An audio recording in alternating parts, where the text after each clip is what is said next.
Which health funds had the worst and best complaints record this year?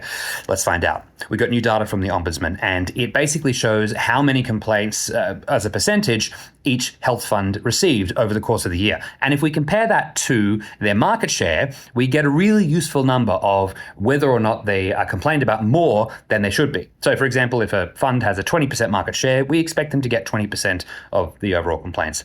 If they get less complaints than that, that's a pretty good thing. This year, the best performing fund was CDH, or Hunter Health, which is a really small fund from near Newcastle. So that kind of makes sense. But they're obviously doing a good job.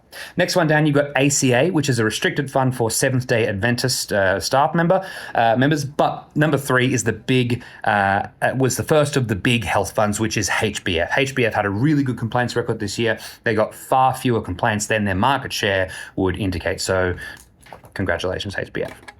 Let's have a look at the worst funds of the year. Well, of the big ones, NIB did not great. They had far more complaints compared to their market share than any of the other big 5 or 6 funds. NIB also includes Qantas, it includes Priceline, ING, and a bunch of other brands that they underwrite, or they sort of rebadge the NIB product. The next one down was actually HCF. HCF didn't do all that well. They're the second worst of the big funds. So it's only one thing to think about, but it does show that not only do not-for-profits do really well in this. In fact, the worst performing fund of the year was a not-for-profit.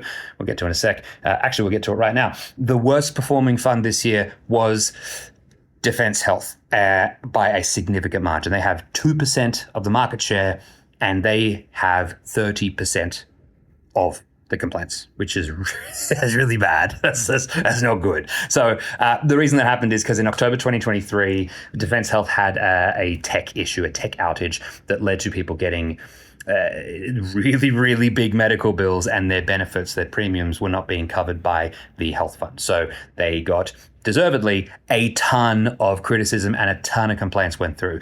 So that leaves them with the worst complaints record of the year. And they'll just have to wear that for the next 12 months or so until we get the new data.